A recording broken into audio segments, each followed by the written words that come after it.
Actors who fumbled the bag, the icons who said no to fame, fortune and franchises. There are L's, and then there are Hollywood-sized L's. Every actor in Hollywood dreams of that one perfect role, the one that defines their career, launches a franchise and guarantees them a lifetime of red carpets, endorsement deals and magazine covers. But for every star who lucks into the role of a lifetime, there's another who walked away from it. Eyes rolling, ego inflated, or contracts inconvenient, only to watch someone else become a legend in the role they passed on.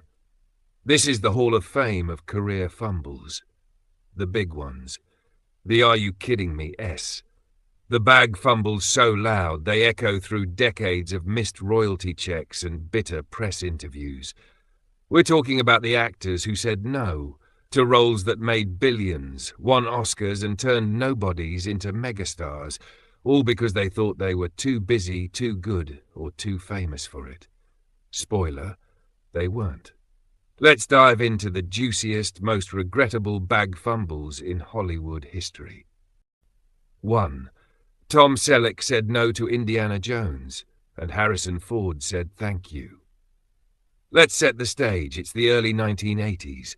Tom Selleck is at the peak of his fame. The chiseled jawline, the mustache that could hypnotize a nation, and those short Magnum PI shorts that had housewives blushing and network execs cashing checks.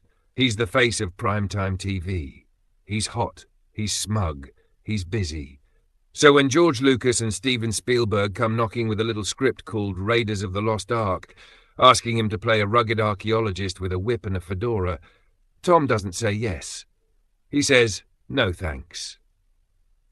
Well, to be fair, he wanted to say yes.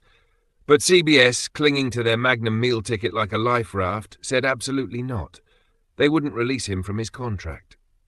So instead of becoming the face of one of the most iconic film franchises in cinema history, Selleck ended up watching from the sidelines as a nobody named Harrison Ford stepped in and accidentally became a global phenomenon.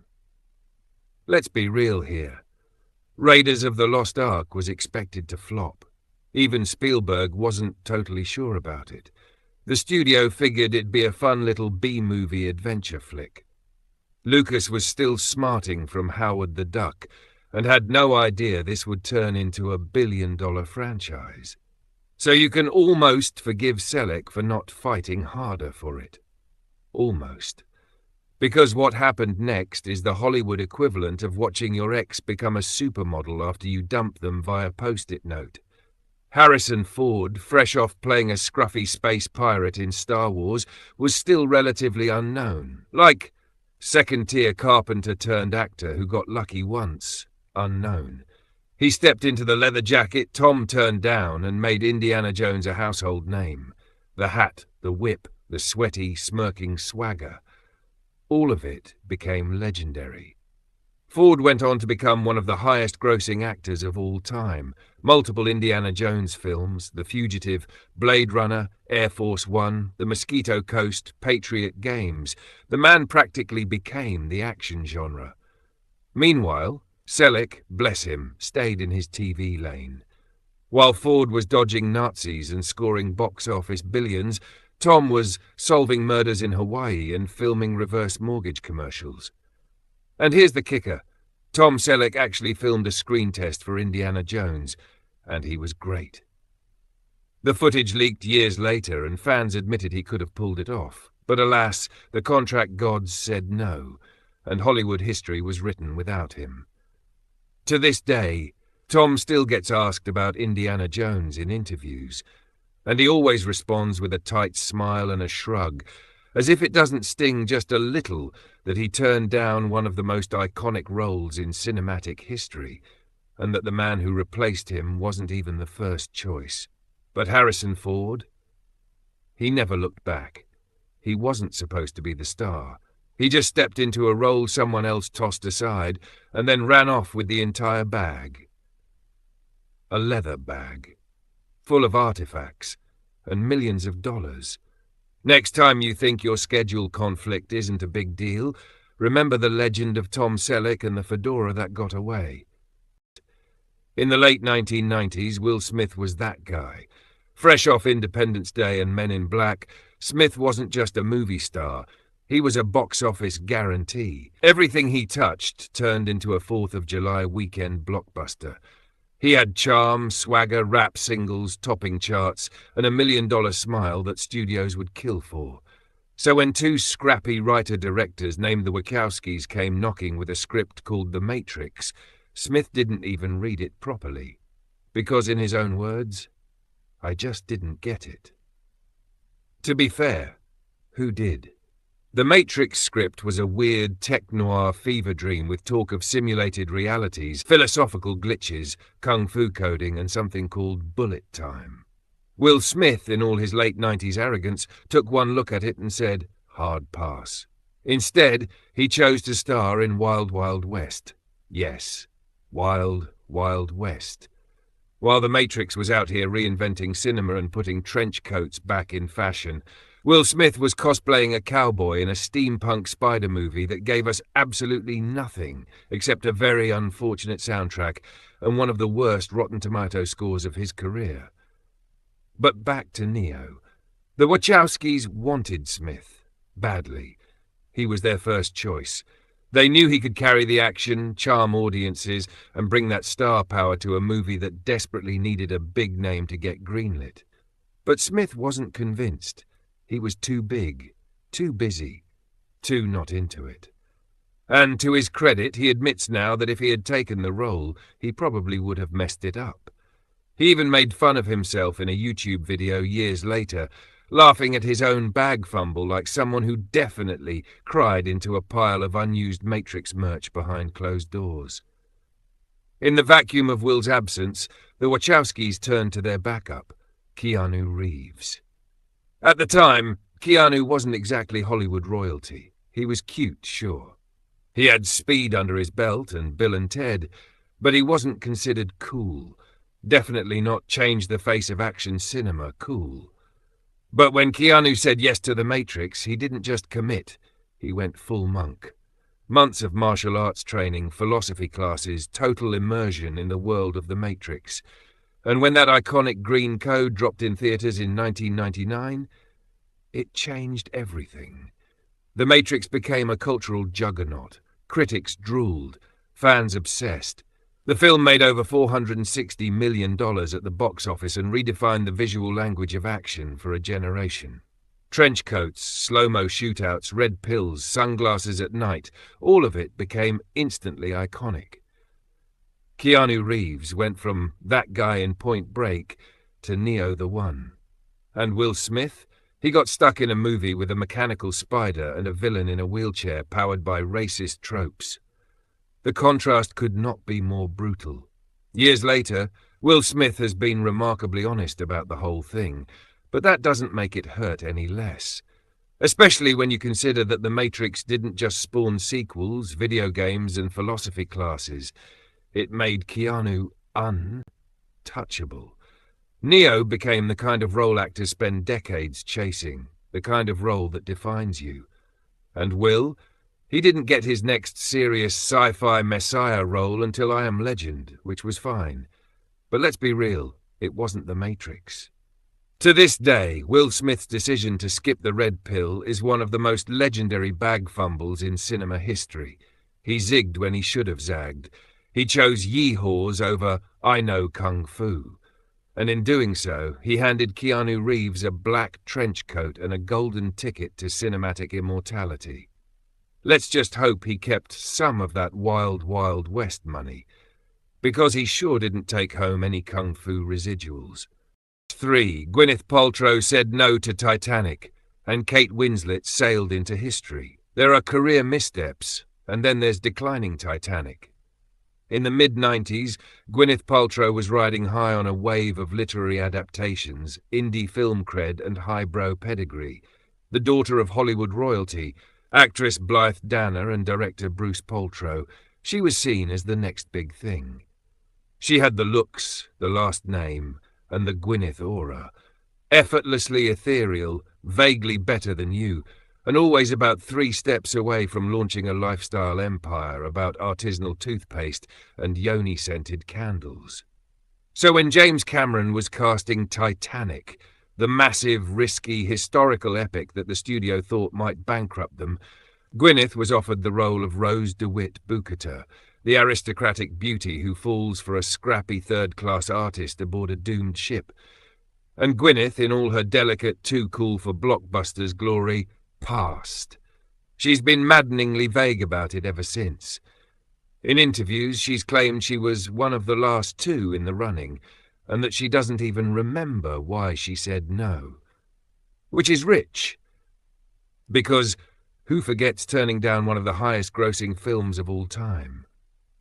Was it the script, the director, the idea of kissing some unknown teen heartthrob named Leonardo DiCaprio? Or maybe, just maybe, Gwyneth thought she was too refined for a sinking ship romance with a $200 million price tag and a Celine Dion power ballad. Enter Kate Winslet. At the time, Kate wasn't famous. She was known for period pieces. Yes, Sense and Sensibility, Heavenly Creatures, but she wasn't a household name.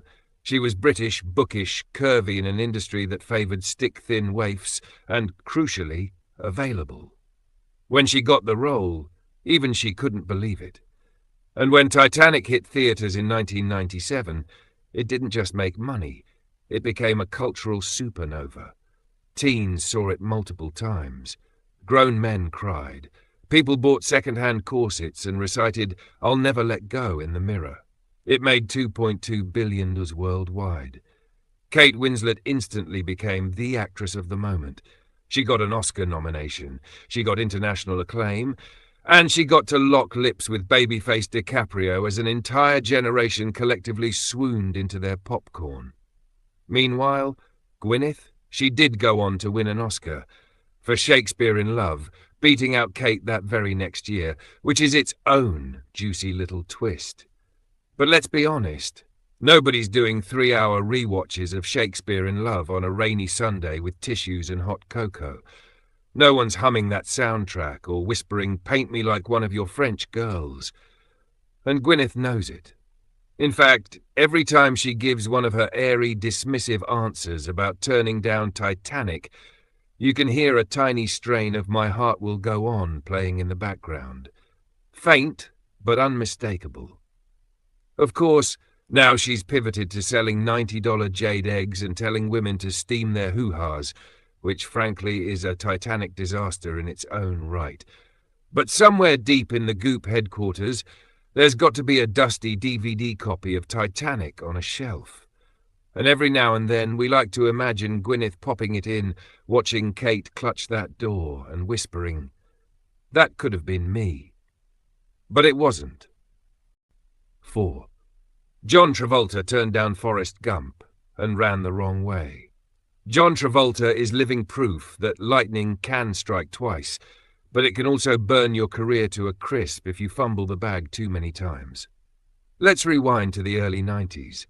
Travolta's career had already seen a meteoric rise, Grease, Saturday Night Fever, followed by a slow, sad slide into obscurity via talking baby movies and career choices that screamed former heartthrob clinging to relevance. He was on the verge of becoming a punchline. So when Forrest Gump came his way, it was more than just a script. It was a lifeline. A chance to show Hollywood he still had the chops to carry something big, emotional, Oscar-worthy. The role of Forrest was weird. It was risky. It was southern, slow, sentimental. But the script was sharp and unlike anything else in theatres. And what did Travolta say? No, thank you. Apparently he didn't get the character, or maybe he just thought it was too schmaltzy. Either way, he passed. And the role went to a man whose career was already glowing with Oscars, prestige, and critical love, Tom Hanks. Now here's the kicker. Tom Hanks wasn't even the studio's first choice. Travolta was. And when Hanks stepped into those two big sneakers and uttered, "Life is like a box of chocolates," he didn't just create an iconic character, he created an American myth. The film made over $678 million globally. It won 6 Oscars, including Best Picture, Best Director, and, yes, Best Actor for Hanks. Meanwhile, Travolta? He spent that time starring in Look Who's Talking Now, the third talking baby movie, now with talking dogs. It was released the same year as Forrest Gump and landed with all the cinematic force of a wet napkin. It made $10 million. Ouch.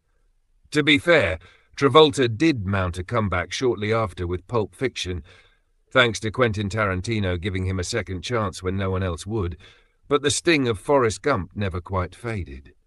Even worse, Travolta later admitted that turning it down was a mistake, publicly, on record, which is Hollywood speak for, "I blew it, and I know it." And while Pulp Fiction gave him a few more years in the spotlight, it wasn't exactly the same type of warm, legacy-defining glow that Forrest Gump gifted Hanks. Tom walked away with a second Oscar, the permanent title of America's Dad, and enough gravitas to coast into serious roles for the rest of his life.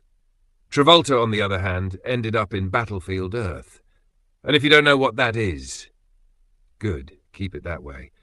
So yes, Travolta ran from Forrest Gump and straight into a cinematic pothole. Life may be like a box of chocolates, but if you're John Travolta, you definitely pick the one filled with regret and bitter orange fondant. Grab your staff, your pipe, and your flaming sword of bad decisions, because this one's a doozy. Sean Connery passed on The Lord of the Rings because he didn't get it. You know what's worse than fumbling the bag, fumbling Middle-earth? Let's set the scene. The late 90s. Peter Jackson, a scruffy New Zealander best known for making low-budget splatter films and cult horror comedies, was gearing up to adapt J.R.R. Tolkien's The Lord of the Rings, all 3 books, back to back, with a $300 million budget and a cast of mostly unknowns. Hollywood thought it was a fool's errand, a nerd fantasy pipe dream that would end up as a niche curiosity. But Jackson had a vision, and for the role of Gandalf the Grey, the wise wizard guiding the Fellowship, he wanted none other than the original 007 himself, Sir Sean Connery. Now at the time, Connery was the guy. Legendary. Suave, regal. He'd already done James Bond, The Untouchables, Indiana Jones and The Last Crusade, and he had just walked away from a $450 million grossing blockbuster, Rock, as a Silver Fox action icon. So when the Lord of the Rings offer came through, it was no surprise that the studio sweetened the pot. And by sweetened, we mean offered him up to 15% of the film's back-end profits. Yes, back-end. The kind of deal that makes agents salivate. The kind of deal that turns a dusty old wizard into a billionaire. But Sir Sean declined. Why? "I didn't understand the script," he later confessed. "I read it. I read the book. I saw the movie. I still don't understand it." And with that single sentence, Sean Connery secured himself a spot in the Hall of Fame of Hollywood. What were you thinking? The role went to Ian McKellen, a classically trained British theatre actor best known, at the time, for Shakespeare and a few supporting film roles. Not a household name, certainly not a franchise face. But when McKellen stepped into that grey cloak and whispered, "You shall not pass on the bridge of Khazad-dûm," something shifted. He became Gandalf, wise, warm, and powerful. It was the performance of a lifetime, earning him an Oscar nomination and a generation of devoted fans who would forever associate him with Middle-earth magic. Meanwhile, Connery? He went and starred in The League of Extraordinary Gentlemen, an incoherent CGI-splattered train wreck of a film that was so creatively exhausting, he literally quit acting forever afterward. No, really, that was his farewell film. Not Bond, not some gritty elder statesman role. Nope, a movie where he fights with Captain Nemo on a submarine against a steampunk vampire or something. And let's circle back to that 15% back-end deal. Want to know how much Sir Sean could have made? Try 400 millions. That's $400 million. He would have been richer than Gandalf himself. Instead, Ian McKellen walked away with global fame, prestige, immortality at Comic-Cons, and the sheer satisfaction of knowing he'd stepped into a role that Connery didn't even try to understand. So the next time someone tells you it pays to read the fine print, or in this case, actually read the script, remember this.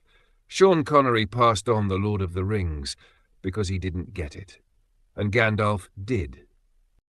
Time to dig into a Gen X heartbreak, the one where the ultimate teen queen had a shot at becoming a full-fledged rom-com goddess and passed it up with a polite little shrug. Let's unpack. 6. Molly Ringwald said no to Pretty Woman and gifted Julia Roberts an entire career. Back in the 1980s, Molly Ringwald was it, the strawberry-haired poster child of teen angst, bedroom sulking, and John Hughes melancholy. If you grew up watching 16 Candles, The Breakfast Club, or Pretty in Pink, you didn't just know Molly, you were Molly. She was quirky, cool, relatable, and had that tragic, I'm not like the other girls magnetism that made high school feel like a cinematic battlefield. She was on magazine covers, talk shows, and lunchboxes. Her pout had more emotional range than most actors' entire resumes. And by the time the 90s rolled around, everyone was waiting to see what grown-up Molly would do next. Well, here comes Pretty Woman. Before it became the frothy, glossy Cinderella fantasy we all know, Pretty Woman was a much darker film.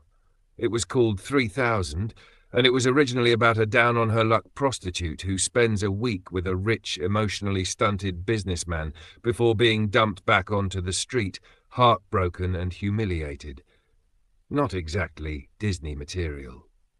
Enter Molly. She was offered the role of Vivian Ward before the script got its sugary makeover, and she passed.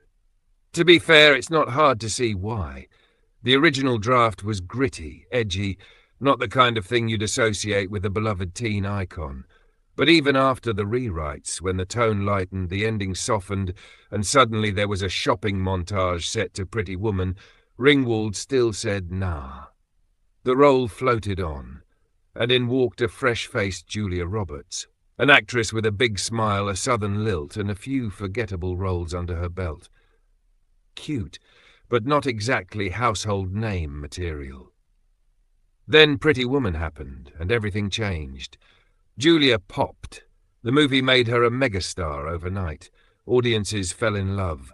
Critics swooned. The box office went nuclear, $463 million worldwide, which was unheard of for a rom-com at the time. Julia got an Oscar nomination and $1 million per film price tag, and a permanent spot on the A-list. Molly? She quietly drifted off into indie obscurity, a couple of foreign films, some TV work, and a whole lot of what could have been. By the late 90s, she was more famous for what she used to be than for what she was doing. And Pretty Woman? It's still on every best romantic comedies of all time list, playing on hotel TVs and airplane screens around the globe. Molly didn't just turn down a role, she turned down a myth. To make it worse, she later admitted in interviews that she'd been offered both Vivian Ward in Pretty Woman and Ghost, the other Julia Roberts adjacent mega-hit from that same era. That's two $500 million movies, two iconic female leads, two career-altering roles. And Molly? She skipped both and ended up watching the rom-com revolution from the sidelines, while Julia bought oceanfront property in Malibu and started collecting People's Choice Awards like they were candy. In Hollywood, you only get so many moments. And Molly's moment? She left it on Rodeo Drive. Let's talk about one of the most quietly brutal fumbles in modern Marvel history. A story of scheduling conflicts, studio contracts, and a role that launched 1,000 action figures. Yes, we're talking about Emily Blunt, the woman who could have been the MCU's original femme fatale, but instead wound up watching from the red carpet sidelines while someone else stole the entire superhero spotlight. 7. Emily Blunt was the original Black Widow, but gave her cape to Scarlett Johansson. Long before Scarlett Johansson was flipping men over her shoulders in a skin-tight catsuit, the real name on Marvel's wish list for Natasha Romanoff, aka the Black Widow, was none other than Emily Blunt. Yes, Mary Poppins herself. The razor-sharp British beauty who had already stolen scenes in The Devil Wears Prada, proven her chops in dramas, and had all the cool girl poise you'd want from a sexy super spy with a dark past.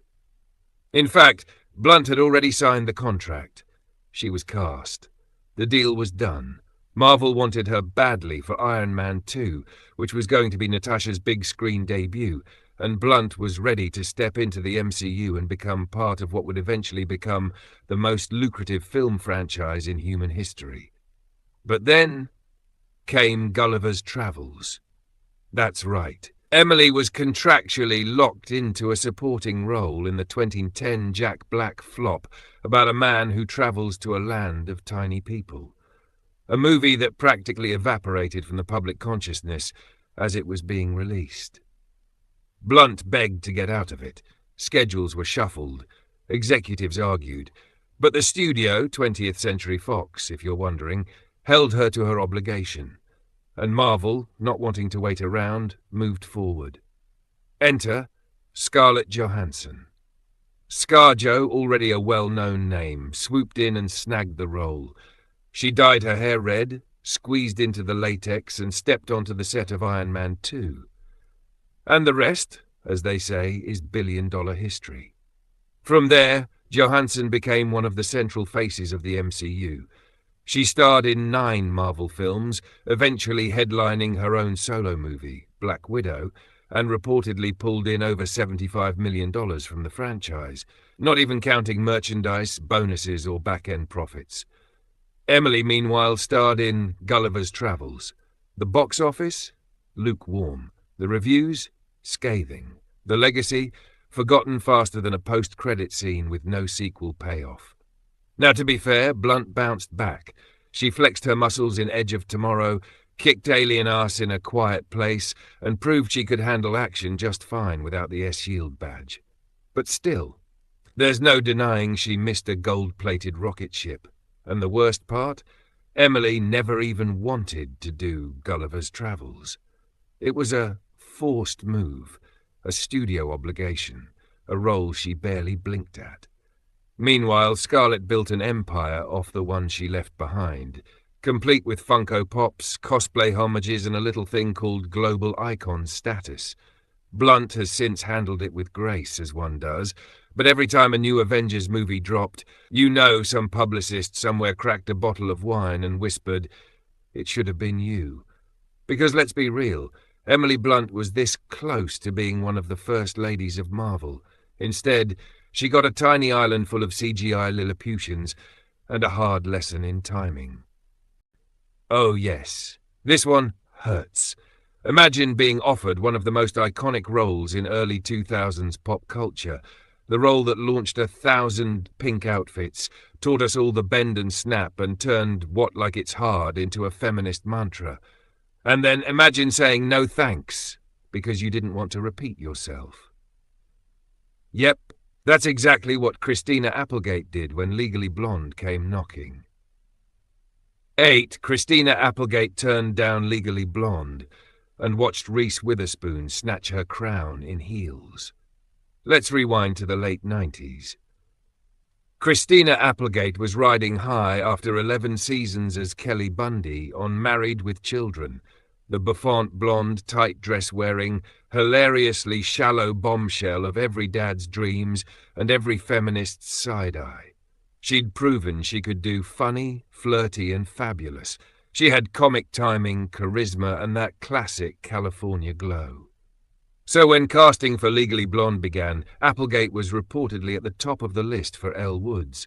It made perfect sense. She was blonde, bubbly, had name recognition, and could balance ditzy charm with sly intelligence. The studio practically rolled out the pink carpet for her. And Christina? She passed. Why? Well, according to Applegate herself in later interviews, she said she didn't want to play another dumb blonde. After more than a decade as Kelly Bundy, she was terrified of being typecast, stuck forever playing variations of the same high-heeled, low-IQ archetype. So she turned it down.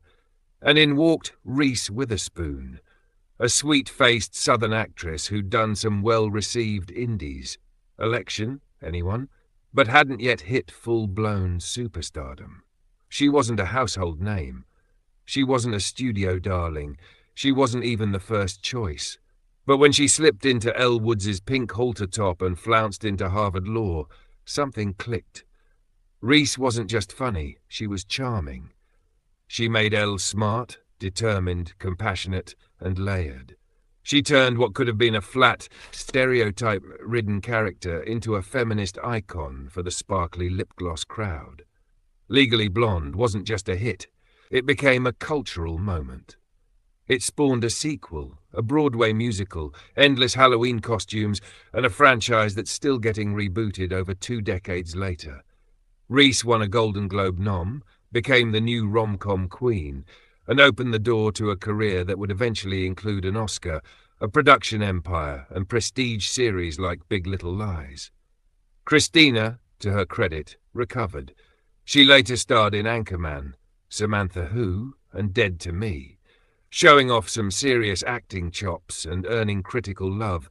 But let's be honest, Elle Woods could have been her Erin Brockovich moment. The role that let her break out of the sexpot stereotype and become a new kind of heroine, and she knows it. Applegate has openly admitted in interviews that turning down Legally Blonde was one of her biggest career regrets. "What a stupid move that was," she said. "I got scared." And that's the real tragedy. This wasn't a studio snub or a scheduling conflict. It was fear. Fear of being typecast, of staying stuck, of playing it safe. Meanwhile, Reese Witherspoon leaned into the stereotype and subverted it. She took the dumb blonde trope and built a whole damn empire on top of it. And Christina? She sat in the audience with the rest of us, watching Reese become the icon she could have been. So next time someone says, "What, like it's hard?" spare a thought for the woman who said no to Elle Woods and ended up learning the hardest lesson in Hollywood. Sometimes one little role can rewrite your entire career. Oh, now this one's a true Hollywood fumble, the kind of bag drop that haunts careers. Not because the actor was bad, not because he said no, but because of one cursed cocktail of timing, contracts, and Tom Cruise. Let's talk about Dougray Scott, the man who should have been Wolverine, and the cruel twist of fate that handed the claws to a complete unknown instead. Dougray Scott was cast as Wolverine, until Tom Cruise got in the way and Hugh Jackman walked away with the whole franchise. Back in the year 2000, the world didn't know it yet, but a whole new cinematic universe was about to explode. X-Men was set to hit theaters, and the part of Wolverine, the gruff, grizzled, cigar-chomping anti-hero with a tortured soul and razor-sharp claws, was poised to be the breakout role of the decade. And who had the part locked down? Dougray Scott. Yes, Dougray. Scottish, handsome, brooding, and at the time, hot off a major turn as the villain in Mission Impossible 2. Studios were betting big on him. He was considered the next big thing, tall, dark, and tortured, the perfect Logan. He was cast. He even started training. The claws were fitted. The schedule was set. And then Tom Cruise happened.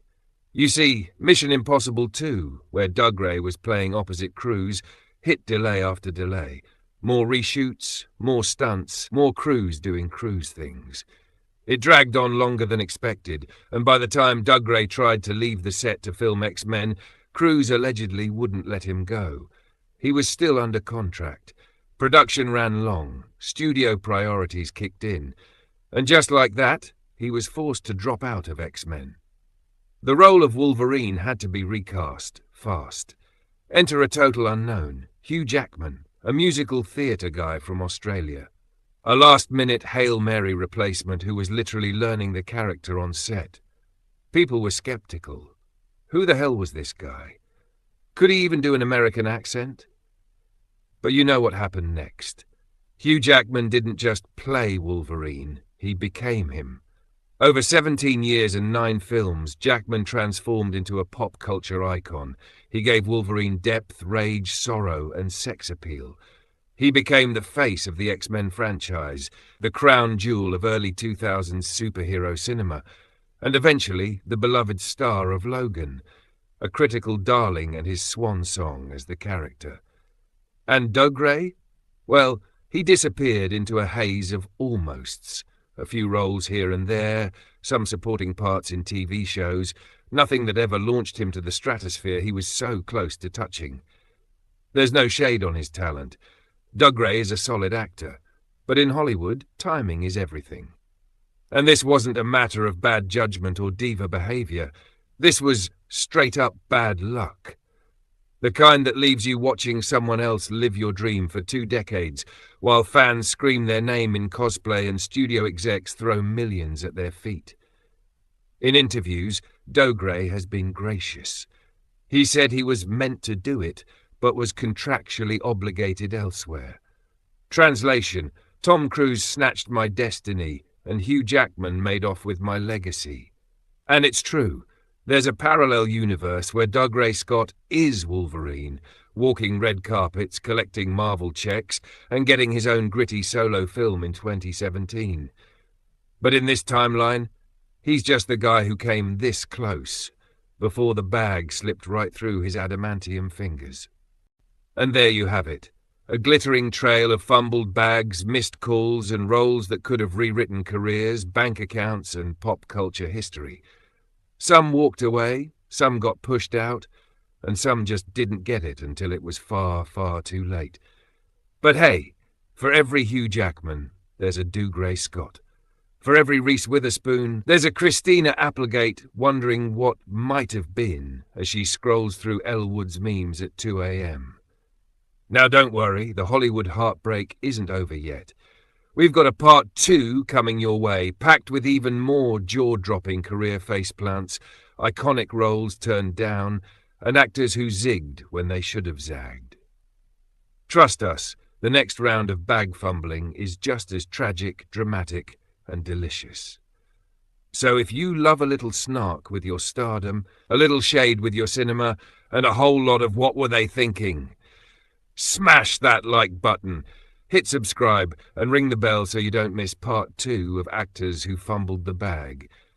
Hollywood's full of stars, but only a few ever learn how to catch the bag and not drop it. Until next time, keep your contracts tight, your instincts sharper than Wolverine's claws, and remember, saying no to the wrong role can turn you into trivia night material real quick. Stay petty, stay curious, and we'll see you in part 2.